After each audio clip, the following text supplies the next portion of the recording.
Bonjour à tous, c'est David de la chaîne L'Arme Vert. Bienvenue dans cette nouvelle actu de la semaine. Alors, nous allons commencer, comme à chaque fois, par mon repas du jour, en espérant que ça vous donne des idées. Alors, qu'est-ce que j'ai mangé aujourd'hui ? J'ai commencé par, comme toujours, c'est pas très original, une belle assiette de crudités. Alors, je m'applique pour vous faire des choses jolies. Et là, on voit qu'il y avait un petit rayon de soleil, de la courgette râpée, courgette locale, de saison, même si elle a poussé en serre, mais en serre non chauffée, juste une bâche plastique. Petits oignons nouveaux en rondelles, un petit peu de fenouil sur la droite, de la roquette à gauche, il doit y avoir un petit peu de salade, feuilles de chêne rouge, et puis une autre salade à l'arrière. Voilà, tout simple. En plat, on s'est fait plaisir. Du magret, un magret pour deux, avec des courgettes et du chou revenu dans la graisse de canard. Voilà, c'était super bon. Voilà, on se fait des bons petits repas parfois. Alors il n'y a pas de dessert, il n'y a toujours pas de dessert. Je tiens bon, on tient bon tous les deux. Ça se fait, ça dépend des jours en fait. Voilà, c'est que ça dépend des jours. Il y a des jours ça va bien, et puis il y a des jours ça va un peu moins bien. Bon, c'est comme ça. Alors par contre on va commencer. On va commencer par une petite série que j'ai trouvé bien sympathique. Cette série, donc la série en question, The Flat Share, donc le partage d'appartements, avec une actrice à gauche que j'ai reconnue. Je me suis dit, mais je l'ai vue quelque part, cette actrice. Et en fait, elle a joué une des trois sœurs dans la série Downton Abbey que j'ai adorée. C'est une série au départ, j'en avais entendu parler, mais ça me paraissait vieillot, une série anglaise et tout. Et en fait, une super série avec, je sais plus combien il y avait de saisons, 6 je crois, et puis 5 ou 6, je sais plus. Et puis ils ont fait 2 films. Un qui est sorti en 2021, je crois. Je sais plus si c'est 2021 ou 2022, peut-être l'année dernière. Et puis un autre qui était sorti bien avant, juste après la fin de la série. Et donc voilà, donc c'est une histoire assez sympa, avec ce beau monsieur qui travaille de nuit et pour gagner de l'argent, il va sous-louer son appartement à quelqu'un, et donc chacun occupe l'appartement dans des créneaux horaires différents. Voilà, donc elle, c'est de, je sais plus, 20h, 8h du matin, un truc comme ça, et puis lui, c'est le reste du temps. Voilà. Mais une série assez sympa. Voilà, franchement, j'ai bien aimé. Ah non, c'est 9h, 18h. Oui, j'ai pris mes petites notes quand même. Voilà. Donc, rien à voir avec la naturopathie, mais je ne vais pas vous parler que de naturopathie, sinon on va s'ennuyer. Alors, petit moment LGBT, QA+. J'ai vu un documentaire qui était assez sympa. On commence par la photo du documentaire, la photo soft, la violence anti-queer. La photo moins soft, la violence anti-queer. Alors c'est vrai que la photo de droite, ça n'aura pas tendance à faire réagir beaucoup de monde. Celle de gauche, sachant que c'est des hommes, enfin qui sont nés hommes, et là ça fait réagir. Bon, la problématique c'est que, alors derrière le mot queer, il y a les gays, dont je fais partie, il y a les lesbiennes, il y a les bisexuels, et il y a les transgenres, les trans comme on dit de façon plus simple. Et c'est vrai que, alors les gays, ils ont été un peu persécutés pendant pas mal de temps, les lesbiennes aussi. Ça continue toujours, parce que dans le documentaire qui est récent, il y a encore des gays qui se font tabasser, il y a encore des femmes lesbiennes qui se font agresser. Et puis les trans, c'est encore pire, parce qu'ils ont une image qui gêne énormément certaines personnes. Bon, voilà, donc tout ça pour dire que c'est pas fini, c'est loin d'être fini. Dès qu'il y a des personnes qui sont différentes de soi, on a tendance à les juger, et il faut faire attention, parce que ce dont on ne se rend pas compte, c'est que tout le monde juge, et qu'on peut juger. Voilà, alors moi je vais pas juger les gays, je vais pas juger les trans, je vais pas juger les lesbiennes, mais je vais peut-être juger des personnes en surpoids, ou des personnes de telle ethnie, j'en sais rien. Hein. Attention, voilà. La meilleure des choses pour qu'on puisse vivre en harmonie sur cette planète, c'est qu'on prenne conscience de ça, qu'on prenne conscience une fois pour toutes que tout le monde n'est pas à l'image de nous, et heureusement, parce que qu'est-ce qu'on se ferait chier, et il faut accepter toute cette diversité. Voilà. Et moi, je trouve ça rigolo. C'est pas mon truc, hein, Bon, là, par exemple, ce sont des trans. Donc ça veut dire que ce sont des personnes qui sont nées dans le corps d'un homme et qui ont vraiment l'impression, qui sont persuadées qu'elles auraient dû être des femmes. Voilà, que c'est le mauvais corps. Mais après, il y a des travestis, après, il y a plein de choses. Mais il faut accepter un petit peu tout ça. Voilà, un petit peu d'ouverture, ça fait pas de mal. Et c'est pour ça que j'en parle. Ensuite, qu'est-ce que je vais... Ah bah tiens, je vais vous parler de nos produits. Donc je gère avec mon compagnon un site de vente de compléments alimentaires qui s'appelle Digiform. Et donc, voilà, ça marche. Super.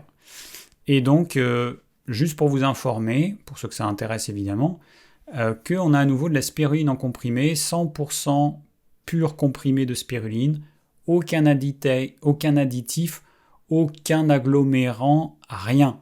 C'est juste de la spiruline. Alors la spiruline, ça marche. Hop, hop, hop, hop, hop. Attention David au micro. Ça fait du bruit dans les oreilles et c'est pas agréable. La spiruline, c'est une poudre qu'on peut compacter et quand on la compacte, eh bien, ça reste compacté. Alors que si vous faites ça, par exemple, avec de la poudre d'acérola, ça redevient de la poudre. Donc on est obligé de mettre un agglomérant si on va faire des comprimés d'acérola. Et cet agglomérant, il faut qu'il y en ait au moins 50% de la poudre d'acérola. Ça veut dire que si vous avez un comprimé de 1 gramme, au minimum, et je parle de comprimé d'acérola, vous avez 500 mg d'agglomérant, et 500 mg d'acérola, généralement, c'est un peu plus. Il y a plus d'agglomérant que d'acérola. Voilà, pour être sûr que le comprimé tienne bien. Et du coup, on avale plutôt de l'agglomérant. Voilà, c'est un peu embêtant. Donc, bon, voilà. Hein, si ça vous intéresse, vous allez... voilà, il y a le certificat d'analyse de la spiruline bio. Vous avez les onglets avec la composition, qui est simple du coup, puisqu'il n'y a que la spiruline bio. Les conseils d'utilisation, les plus éventuels, et les avis produits, comme on vient de le réajouter, qu'on ne l'avait pas depuis un moment. Alors pourquoi est-ce qu'on ne l'avait pas ? Eh bien tout simplement parce que on ne trouvait plus la qualité qu'on avait avant. Donc on a deux possibilités quand on est vendeur de compléments alimentaires comme nous. Soit on prend une qualité moins bonne pour maintenir ce produit dans notre catalogue. C'est pas ce qu'on a fait. On a attendu d'avoir la même qualité et du coup ce produit il a été en rupture pendant, je sais pas, au moins 1 an. Là on a à nouveau une super qualité, la spiruline d'Inde qui est vraiment le top, parce qu'en fait une spiruline, pour qu'elle soit de bonne qualité, il faut qu'il y ait notamment un très bon ensoleillement. Alors on fait de la spiruline en France, mais suivant les années, en fait, la récolte elle sera plus ou moins bonne s'il n'y a pas eu assez d'ensoleillement, et il peut y avoir moins de certains nutriments parce qu'il n'y a pas assez d'ensoleillement par rapport à des pays comme l'Inde. Voilà. Bon, et après, dans les nouveautés, alors on va avoir bientôt d'autres nouveautés qui vont arriver normalement dans peu de temps. On les ajoute à mesure. Alors on a Perméaphore, le dernier qu'on a rentré, qui associe de la glutamine et d'autres choses pour les personnes qui ont un intestin qui fuit, une perméabilité intestinale. On a du fer, alors sous une forme particulièrement assimilable, la vitamine B9 du Digest Plus qui fonctionne vachement bien pour améliorer la digestion. Donc c'est des enzymes digestives, des enzymes qui servent à digérer les protéines, les lipides et les glucides. Cysticonfort, c'est pour les problèmes problèmes veineux, vitamine B12. Bon, voilà. Donc ça, c'est les dernières nouveautés. Petit à petit, on est en train de passer nos gélules en pullulane. Donc par exemple, la B12, si vous regardez la composition, vous verrez que c'est une gélule en pullulane. Et puis, dans les nouveaux compléments alimentaires qu'on va avoir prochainement, petit à petit, on va remplacer cet emballage par un emballage fait à partir de canne à sucre. Voilà, où les déchets de l'industrie sucrière, au lieu d'être jetés, ils sont valorisés et ils servent à faire des piluliers. Donc voilà, on a trouvé ça et on est en train de, petit à petit, chaque nouvelle production, ça va être dans ce type de pilulier-là et avec des gélules végétales en pullulane. Attention, gélules végétales en HPMC ou hydroxypropylméthylcellulose, fuyez. C'est une daube absolue, ça contient des solvants puisque c'est fait à partir de fibres de bois et qu'aujourd'hui on ne sait pas fabriquer ces gélules végétales sans utiliser ces solvants et on ne sait pas enlever à 100% ces solvants. Donc si nous, on s'embête à avoir ou de la gélatine de poisson ou ces gélules en pullulane qui coûtent 2 fois plus cher que les gélules HPMC, c'est pas pour rien. C'est parce que ces gélules, c'est vraiment de la saloperie. Alors un documentaire qui était assez intéressant aussi sur la viande végétale. Alors déjà, la viande végétale, ça veut rien dire. La viande, c'est animal, ça peut pas être végétal. Bon, bref, il n'empêche que c'est un documentaire assez intéressant. D'ailleurs, j'ai lu dans le magazine Dr Good, là, il y a des choses intéressantes dans ce magazine, mais il nous balance toujours les mêmes conneries au sujet des protéines végétales. En fait, ça parle des graines germées d'alfalfa. Et dans le texte qu'il y a en dessous, il y a marqué « L'alfalfa contient 21% de protéines ». Oui, mais ce qu'on mange, ce n'est pas l'alfalfa, la graine sèche. On la mange germée. Et dans la graine germée d'alfalfa, on se retrouve avec au mieux 5% de protéines. Donc c'est ça qu'on mange. Ça veut dire que si je prends 100 grammes de graines germées d'alfalfa, je vais avoir 5 grammes de protéines et non pas 21. Donc ça, c'est le truc qui m'agace parce que ils font ça partout. Et par exemple, dans ce documentaire, on nous parle d'un taux de protéines des pois de 21%. Sauf que ce pois, une fois qu'il est cuit, il faut diviser par 3. Ça veut dire qu'il n'y a que 7% de protéines. Donc il parle toujours du taux de protéines sec pour le comparer à la viande. Sauf que la viande, c'est pas la viande séchée. Dans la viande, alors suivant les types de viande, plus ou moins gras et tout, on a entre 20 et 28% de protéines. Et même si on la fait cuire, c'est un petit peu plus élevé. Parce qu'il y a une perte d'eau, ça perd un petit peu d'eau à la cuisson. Donc du coup, la protéine, par contre, elle va pas s'évaporer. Donc il y a un peu plus de protéines quand c'est cuit que quand c'est cru. Mais là, voilà, ça c'est mensonger. Bon, bref. Après, ce qui m'agace aussi, c'est quand on parle de carnivores. Alors, pour dire que ce sont des gens qui mangent entre autres de la viande. Je rappelle que entre un humain qui va manger un morceau de viande, des pommes de terre, un dessert sucré, une entrée, une crudité ou autre, entre ça et l'alimentation d'un lion, je pense qu'il y a quand même suffisamment de différence pour se rendre compte que nous ne sommes pas des carnivores. Les carnivores, ou alors il peut y avoir certaines personnes qui ont un régime carnivore qui ne mangent que de la viande, mais les gens ne sont pas des carnivores, ce sont des omnivores. C'est pas parce qu'on mange de la viande une fois par jour qu'on est un carnivore. On ne mange pas que de la viande. Et ça m'agace parce qu'on l'entend dans la bouche des végés. Tout ça parce que ils sont jaloux, peut-être certains, qu'on mange de la viande et qu'ils aimeraient en manger et qu'ils n'en mangent pas pour différentes raisons. En tout cas, pourquoi ils utilisent ce mot ? C'est pas pour rien.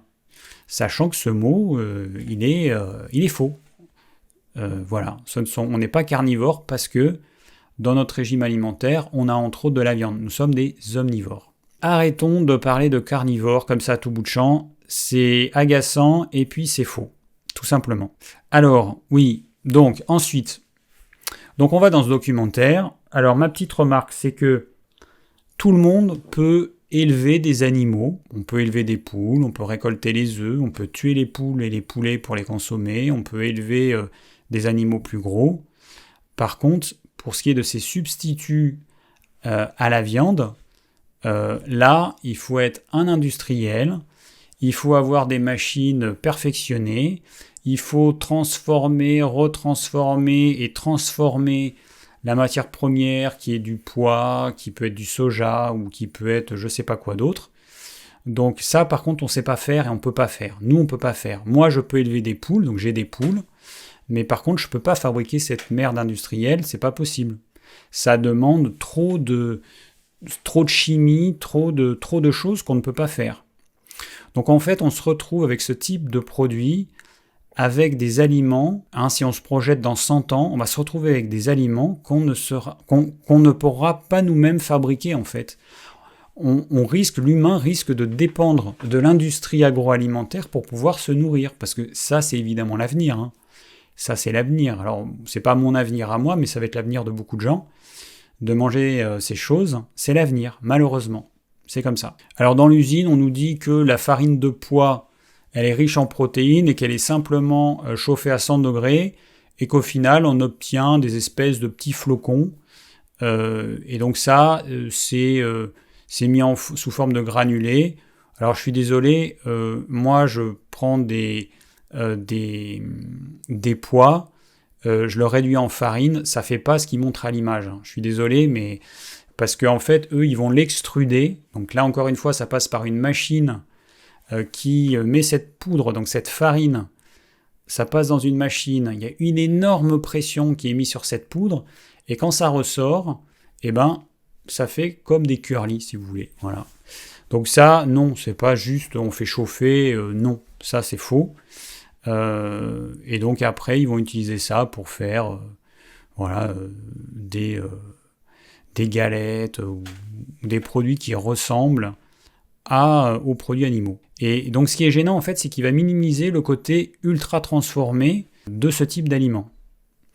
Parce que la matière première elle est tellement transformée qu'elle n'a plus rien à voir avec des pois, hein. Ça n'a strictement rien à voir. Et d'ailleurs, je défie quelqu'un de manger ça et de dire ah tiens, ça vient du pois. Voilà. Bon.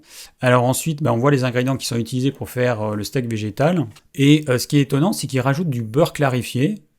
Donc il y a un produit laitier. Et ils rajoutent également du blanc d'œuf. Encore une fois, c'est pas un produit végétal.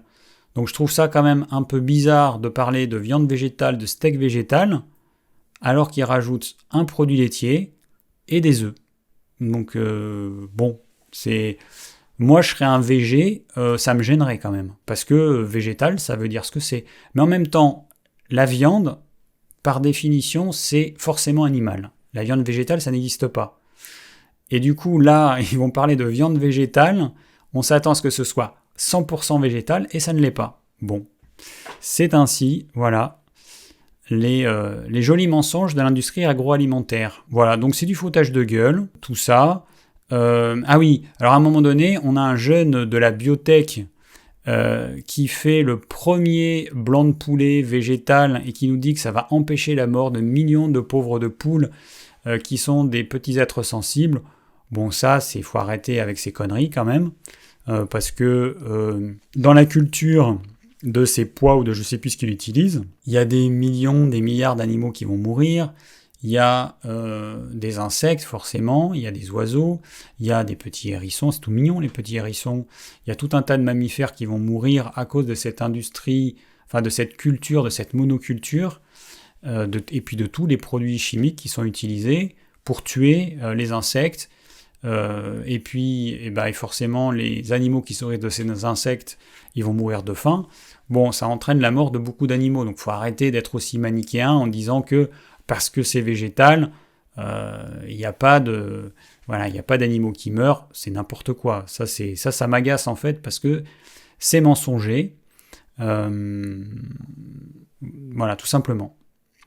Il faut juste avoir conscience qu'on est sur une planète de prédation avec des animaux qui se mangent entre eux. Les gros, ils mangent les plus petits, et puis les plus petits, ils mangent encore les plus petits qu'eux, et puis etc. C'est comme ça, on est sur une planète qui fonctionne comme ça. Nous, en tant qu'êtres humains, pendant au moins 2 millions d'années, on s'est nourri de produits animaux, et heureusement, parce que je ne sais pas comment on aurait fait pour survivre, parce que déjà, il y a eu des ères glaciaires qui n'ont pas duré une année, qui ont duré je ne sais pas combien de temps. Donc on a eu des ères glaciaires, et heureusement qu'on a eu les produits animaux pour survivre. Et puis de toute façon, les fruits de l'époque, les racines, les feuilles, il n'y en avait pas toute l'année, suivant l'endroit où on se trouvait sur le globe. Voilà, donc la solution qu'on nous propose, c'est de passer à la chimie. Voilà, on est de plus en plus déconnecté de la nature, et on va l'être encore plus avec ces simili de viande. En fait, on nous propose des produits industriels qui sont tellement transformés qu'au final, on est incapable de dire ce qu'il y a dedans. Voilà, donc il faudrait arrêter de parler de viande végétale, une fois pour toutes, ça n'existe pas. On nous dit que 80% des produits simili-carnés sont ultra transformés. Bon, pas top quand même. Alors on trouve un additif, le E461, dans ce type de produit qui est de la méthylcellulose et qui ressemble d'ailleurs à la gélule végétale dont j'ai parlé tout à l'heure, qui est une vraie saloperie, et donc qui est fait quand même à partir de bois. Donc c'est quand même pas normal de retrouver dans notre alimentation un additif qui est fait à partir de bois. Jusqu'à preuve du contraire, l'humain, il n'est pas capable de manger du bois. Mais bon, ça fait partie des additifs chimiques qui rajoutent. Quand c'est sous forme de gélules végétales, ça reste des quantités relativement faibles, même s'il y a des études qui ont montré que ça avait posé des problèmes de peau, des problèmes rénaux à certaines personnes. Par contre, quand cet additif il est mis dans des aliments, donc qui vont être ingérés en quantité beaucoup plus importante, là par contre, il y a un vrai risque. On voit également souvent dans la liste des ingrédients, on voit des choses, et donc des choses qui doivent nous interpeller. Par exemple, quand on voit marqué protéines isolées, ça correspond à un marqueur d'ultra-transformation. Alors que s'il y a juste marqué farine, ça reste quelque chose de peu transformé. Et donc, a priori, c'est un ingrédient qui posera moins de problèmes. Bon, à la fin du documentaire, on nous dit qu'il faudra sûrement passer par là, ce type de produit, pour arriver à nourrir 10 milliards d'humains. Moi, la question que je pose, c'est pourquoi accepter qu'on nourrisse 10 milliards d'humains ? Les scientifiques trouvent qu'on est déjà trop nombreux et que l'alimentation, c'est une partie du problème, parce qu'un humain ne fait pas que manger, il consomme des biens, il consomme de l'énergie, il consomme plein de ressources qui épuisent la Terre. Donc on sait qu'aujourd'hui, on est trop nombreux déjà et qu'on vit à crédit par rapport aux ressources qu'est capable de nous fournir la Terre. Donc accepter qu'il y ait 10 milliards, non, moi j'ai pas envie qu'il y ait plus de gens. J'ai pas envie qu'il y ait plus de gens qui vont faire en sorte, alors pas moi, mais si j'avais des enfants, ou mes petits-enfants, qu'ils aient une vie misérable, qu'ils aient une vie misérable dans je sais pas combien de décennies, parce que ils vont devoir se restreindre dans plein de domaines, ils vont devoir avoir une alimentation qui ne sera pas du tout physiologique. Non. Pourquoi accepter ça ? Il serait peut-être temps qu'on prenne le taureau par les cornes et puis qu'on accepte qu'il faut dire aux gens d'arrêter de faire autant d'enfants. Que les pays émergents comme l'Inde, 1,4 milliard de personnes, non mais ça va plus être possible. Aujourd'hui, quand on nous dit il faut passer par cette alimentation ultra transformée pour nourrir 10 milliards de personnes, non, c'est n'importe quoi, c'est du foutage de gueule, encore une fois. Non, mais je suis pas d'accord. Il faut limiter la population. Alors je vais vous montrer, alors après il y a un autre problème, un gros problème avec ce type de produit, c'est que c'est cher en fait. Là, un steak végétal blé soja Carrefour, 17 € le kilo, c'est hyper cher. Alors, je vais vous montrer la composition. Voilà, la composition de ce truc-là. Alors, ingrédient numéro 1, c'est l'eau, oignon, protéines de blé texturées. Donc ça, quand vous avez le mot texturé, ça, c'est un truc d'ultra transformation. Et d'ailleurs, en magasin bio, je me rappelle, on en trouve encore, et quand j'étais... Mais même quand j'étais ado, je me rappelle, ma belle-mère, elle nous en faisait, ça existait déjà. Les protéines de soja texturées, qu'on utilisait en guise de bolognaise à la place de la viande. Donc ça, c'est un truc d'ultra transformation, ça c'est de la merde. Protéines de soja, 6%, huile de colza, protéines de pois texturées, pareil. Alors du blanc d'œuf, comme je vous ai dit, en poudre évidemment. Fécule de pommes de terre, donc ok. Farine de blé, arôme naturel de je sais pas quoi, jus de betterave concentré en poudre, donc ça c'est pour la couleur, du vinaigre d'alcool je ne sais pas pourquoi, mais ils rajoutent ça. Des fibres de blé. Alors ça, c'est pareil, c'est ce qu'on appelle le cracking. Ça veut dire, je prends un grain de blé et je vais le craquer en plein de choses différentes. Alors on va avoir du gluten, on va avoir des fibres, on va avoir des protéines de blé de je ne sais pas quoi. Plein d'ingrédients qui vont être utilisés uniquement par l'industrie agroalimentaire.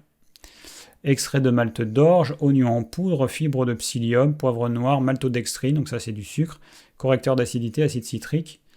Voilà, donc ça, voilà pour avoir quelque chose qui ressemble à un steak haché. Et un autre, et donc au final on se retrouve avec 16 grammes de protéines. Du coup on a du sucre, un peu de sucre, on a forcément des glucides, on a du gras, et on se retrouve avec quelque chose qui au niveau et puis du sel, qui au niveau nutritionnel est quand même pas top. Alors un autre là, steak vegan de je sais pas quelle marque, à 28 € du kilo, donc vous vous rendez compte, par rapport à la viande, c'est encore plus cher que de la viande. Enfin le steak haché, on trouve du steak haché, suivant l'endroit où on l'achète, à 10-12 € le kilo, maximum 15 € a priori.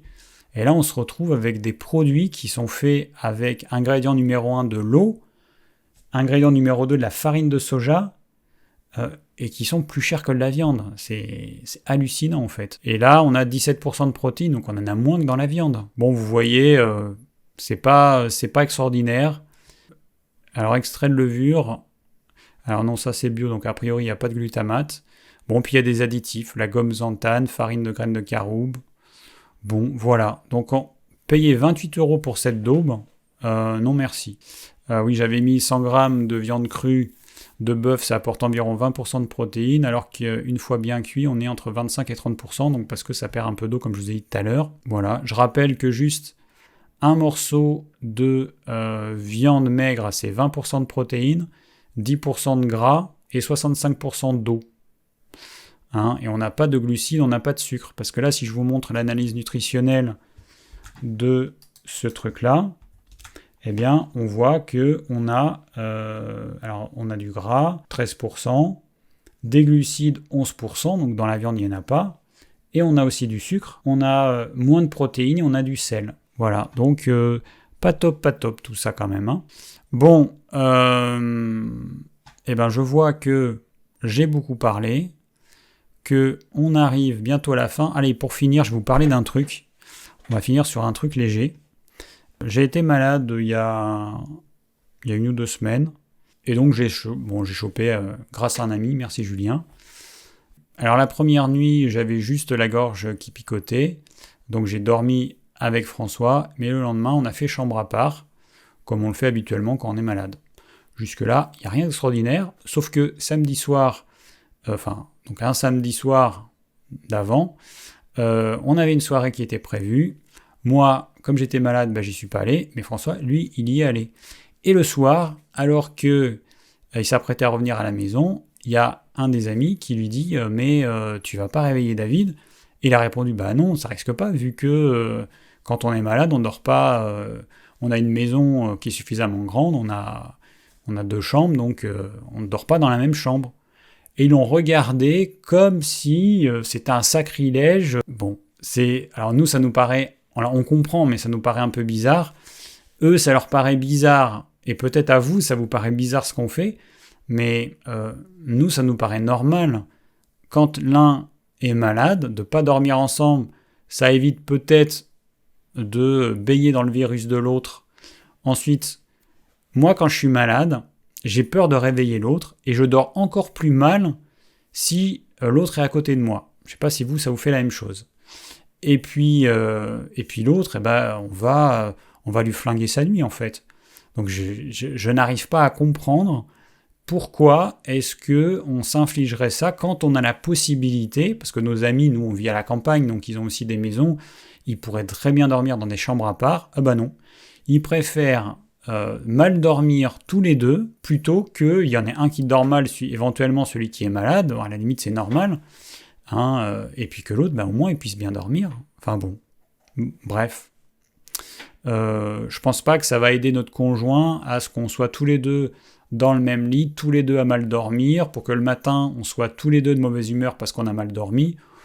je pense pas que ce soit vraiment utile. Bon, voilà, donc nous, avec François, on est tous les deux des Verseaux, donc on n'aime pas trop les conventions, donc voilà, peut-être que c'est en partie pour ça qu'on a tous les deux décidé de faire ça tout naturellement.